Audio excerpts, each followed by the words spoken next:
Hello, अस्सलाम वालेकुम, welcome to lifestyle with Mahvish Waheem. आज मैं अपनी इस वीडियो में आपके बेबीज़ की हेल्थ और उनकी डाइट से रिलेटेड कुछ न्यू प्लान्स लेकर आई हूँ। जैसा कि मैंने अपनी लास्ट वीडियो में आपसे कहा था कि मैं कुछ डाइट प्लान आपसे शेयर करूँगी और उसको आपने फॉलो करना है अपने बेबीज़ के लिए। सबसे पहले तो हम 0 to 5 मंथ के बेबीज़ की डाइट से रिलेटेड बात करेंगे। 0 to 5 मंथ के बेबीज़ सिर्फ मदर फीड पे होते हैं और मदर फीड बच्चों के लिए बहुत ज़रूरी होता है। बहुत सारी मदर ऐसी होती हैं जो जॉबियंस हैं, जॉब करती हैं और वो मदर फीड ज़्यादा नहीं करवा सकती। वो फार्मूला मिल्क भी बच्चों को देती हैं। फार्मूला मिल्क भी बहुत से अच्छे फार्मूला मिल्क आए हुए हैं जो हम बच्चों को दे सकते हैं, लेकिन मदर फीड भी कोशिश करें ज़्यादा से ज़्यादा दें। Mother feed help to protect babies. Mother feed share antibodies from mother with her baby. इन एंटीबॉडीज से बच्चों का इम्यून सिस्टम स्ट्रॉन्ग होता है और बीमारियों से प्रोटेक्ट करने की उनके अंदर ताकत पैदा होती है। ये हमने आपसे 5 मंथ तक के बेबीज की डाइट रूटीन डिस्कस की।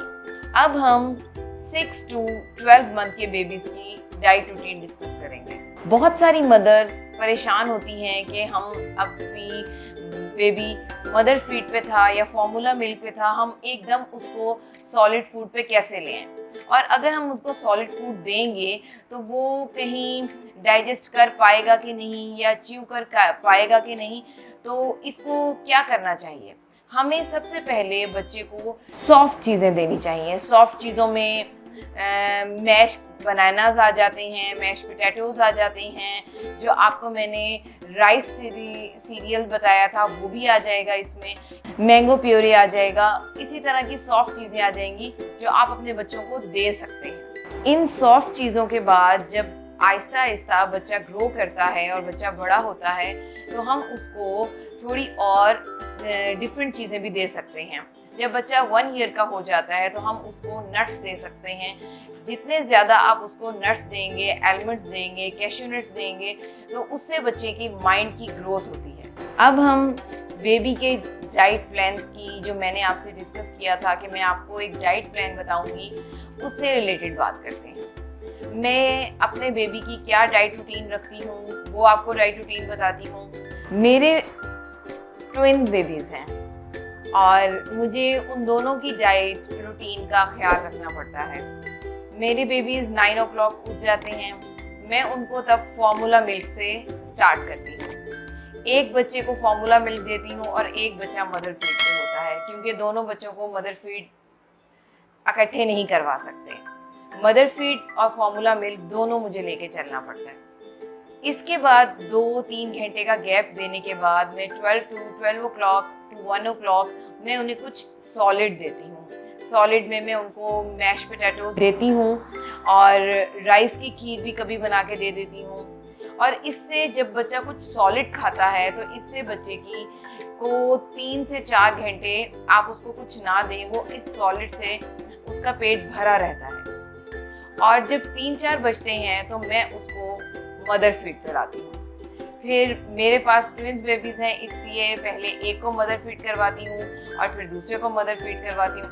फिर उनको 1-2 घंटे का वक्फा देने के बाद शाम को अगेन में कुछ सॉफ्ट सा, कुछ हल्का फुल्का सा बच्चे को देती हूँ। उसमें मैं मैंगो प्योरे बना लेती हूँ। ये बहुत सॉफ्ट सा है हर बेबी के लिए, तो आप अपने बेबीज़ के लिए भी ट्राई करें। मैं जो फूड अपने लिए, अपने बेबीज़ के लिए सजेस्ट करती हूँ और जो रूटीन मैंने अपने बेबीज़ की सजेस्ट की हुई है, मैं वही रूटीन आप लोगों को बता रही हूँ, आप लोगों से डिस्कस कर रही हूँ। 5 to 6 o'clock मैं उनको मैंगो प्योरी देती हूँ। फिर अगेन 2 से 3 घंटे का उनका वक्फा आ जाता है। उसमें वो अपनी रिलैक्स होते हैं, सोते हैं। उनकी साथ साथ सोने का भी हमें ख्याल रखना पड़ता है, क्योंकि अगर बच्चे बगैर किसी टाइम के सोएंगे, जैसे हमारे सोने के टाइम और है और बच्चों के सोने का टाइम और है, तो वो फिर हमें रात को तंग करेंगे, या दोपहर में जब सब इकट्ठे सोते हैं तो वो हमें तंग करेंगे। इसलिए हमें उनकी सोने की रूटीन भी बनानी पड़ेगी। तो मैं उस टाइम 5 to 6 जब मैं उनको मैंगो प्योरे देती हूँ, 2-3 घंटे के वक्फे के बाद 9 o'clock मैं मदर फीड या फार्मूला मिल्क दोनों में से कोई भी दे देती हूँ। इसी तरह जब रात को 10 to 11 o'clock सोने का टाइम होता है, उस टाइमिंग में मैं फिर कुछ सॉलिड देती हूँ। सॉलिड में मैं उनके लिए पोरिज बना लेती हूँ, जिससे थोड़ा हैवी हो और बच्चा 3 से 4 घंटे रात को सोए। क्योंकि बच्चा है, छोटा है, वो उसने उठना तो होता है रात को, लेकिन वो एक सुकून की नींद 3-4 घंटे सो सकता है अगर हम उसको कुछ सॉलिड देंगे। और सॉलिड देने का ये तरीका है कि अगर आपके बेबी कोई ऐसी फूड आपने उनको दे दिया, आप लोग परेशान हैं कि हमारे बेबी को डाइजेस्ट होगी कि नहीं होगी, आप एक फूड को विदिन 1 वीक चेक करें। मतलब अगर आपने मैंगो प्योरी दिया है और वो 1 वीक उसको आप चेक करें कि उससे उसको मोशन तो नहीं लग गए, या कोई भी ऐसी चीज़ जो, या कफ तो नहीं उसको स्टार्ट हो गई, या उसका गला तो नहीं ख़राब हो गया। तो फिर उसको अगर ये इनमें से कुछ हो जाता है तो आप वो चीज़ स्टॉप कर दें। कुछ अरसे के बाद जब उसका इम्यून सिस्टम और स्ट्रांग हो जाएगा, जब हम उसको ज़्यादा सॉलिड देना शुरू करेंगे, उसका इम्यून सिस्टम स्ट्रांग होगा, तो हम तब उसको वो चीज़ दे देंगे। अभी आप एक चीज़ को 1 वीक ट्राई करें। 1 वीक ट्राई करने के बाद अगर आपका बेबी वो अच्छी तरह डाइजेस्ट कर लेता है तो आप उसको कंटिन्यू कर सकते हैं। मैं अपने बेबीज़ के साथ यही रूटीन करती हूँ, इसलिए मैंने सोचा मैं आपके साथ भी वही रूटीन डिस्कस करूँ। मैं अब आपके साथ अपना डाइट चार्ट शेयर करूँगी। आप उसको अपने पास सेव भी कर सकते हैं, स्क्रीनशॉट भी ले सकते हैं। हो सकता है जिस तरह मैंने अपने बच्चों की रूटीन सेट की है, इसी को फॉलो करके आप अपने बच्चों की भी रूटीन सेट कर सकते हैं।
Each child is different, so follow these meal plans at your discretion.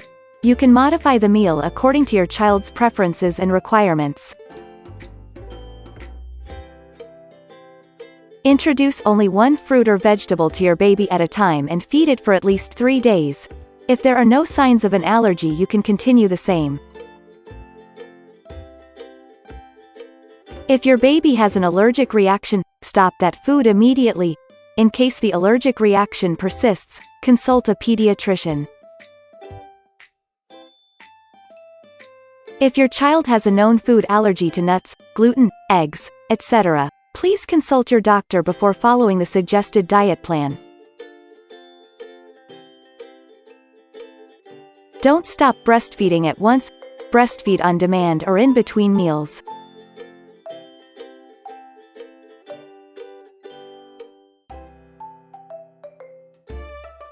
Offer mashed and pureed food after between 5 to 7 months, slowly progressing to lumpy and finely chopped food.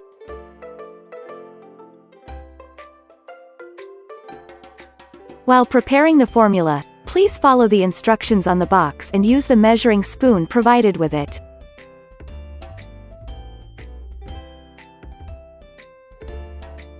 Don't stop solid foods if your child is suffering from diarrhea.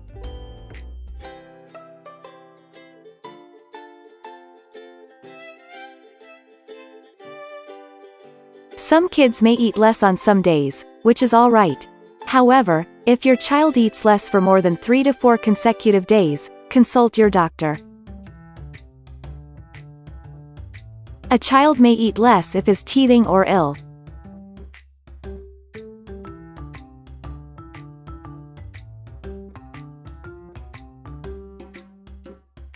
Increase breastfeeding milk formula feeds on those days and reintroduce solids once the child is back to normal.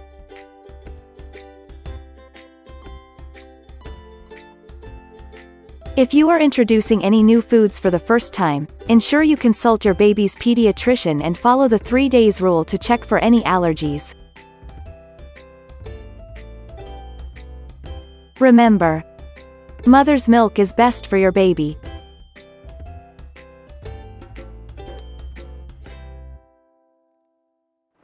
हमेशा की तरह मुझे उम्मीद है आपको मेरी video पसंद आई होगी। मेरे चैनल को सब्सक्राइब करना मत भूलिएगा, वीडियो को लाइक करें, शेयर करें। Thank you for watching my video. अल्लाह हाफिज़।